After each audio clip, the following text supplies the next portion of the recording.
Takže čau lidi, já jsem Fate a já vás zdravím u mého dalšího videa. Tentokrát to bude tutoriál, jak si stáhnout do hry Counter-Strike Global Offensive, si stáhnout Skin Changer zdarma, plně funkční bez žádných jakože těch bug errorů a tak. A první popisek, co budete mít pod videem, tak bude tady na tu stránku Skin Changer a vlastně scrollnete sem dolů a tady máte takový to červený tlačítko, na který si kliknete. A tady se vám zobrazí mega. Tady máte CSGO Skin Changer OBT 5.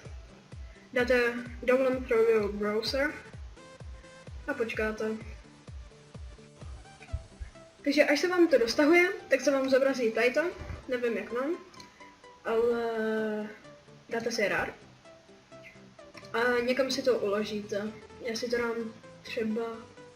Jo, zapomněl jsem říct, že budete potřebovat nějakou flešku. Jakou libovolnou flešku, na kterou si to vlastně uložíte. Dá to uložit? A teďkon si zajdete do té flashky, dáte počítač, měný disk a tady to, na to kliknete pravým a dáte extrahovat do CSGO Changer. Teďkon chvilku počkáte, takže až budete u konce, tak chvilku počkejte a teďkon se vám zobrazí tady to. Tady s tím nic nedělejte, ani starý s tím. To jenom otevřete tady to. A tady na to neklikejte, protože jestli to rozkliknete, tak s tím potom budete mít problémy a budete to muset zase reinstalovat. Ale my co uděláme je to, že klikneme tady na bin a otevřeme tady tu aplikaci CSC. Klikneme na to první.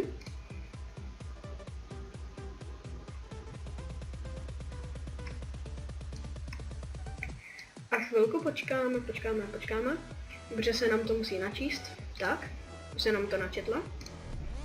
A nic tady nemusíte odklikávat. Nic. Ale jenom kliknete tady na to. Subscribe. Takže, až to budete mít u konce, musí to doběhnout až sem, jo? Nic. A teďkon, jakmile vám to doběhlo, tak na nic neklikejte. Nebo že můžete klikat třeba vedle, jo? Ale prostě nic s tím nedělejte s tou aplikací, protože ona vám za chvilku zmizne a vlastně se vám tam něco načte a potom tam budete mít takový velký čudlík. To uvidíte.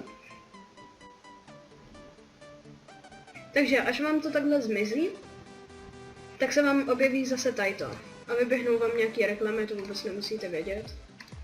Prostě všechno to hezky pozavírejte. Tady to. A budete tady mít tato. Tady už. Tady to taky nezavírejte, pokud to zavřete, tak s tím budete mít jakože problémy. A zapomněl jsem říct, že budete muset vyplay antivirus. Vypněte si ho. A potom klikněte zase tady na to první a tady na to tlačítko. Lidi, teď vám nemůžu ukázat, jak to je v tom CSku, protože jsem je nějak dosral fraps a nemůžu vám to natočit, ale každopádně, až budete v tom CSku, tak zmáčkněte tlačítko Home, máte to na klávesnici a potom, jestli se vám tam zobrazí taková tabulka, máte tam napsáno No Teams, tak to je v pohodě, můžete odpět normálně flashku. A potom si můžete dát do těch třeba nanoročňáků. A potom jakmile to zmáčknete, zase to home, až budete ve hře, tak vlastně budete muset si tam jakože nastavit tým a potom to, co budete chtít. No, třeba ty knifey a tak. No a ještě, když tam nastavíte knifey a máte tam nějaký to wireless, tak tam máte ty rukavice. A to je zatím všechno pro mě a čus.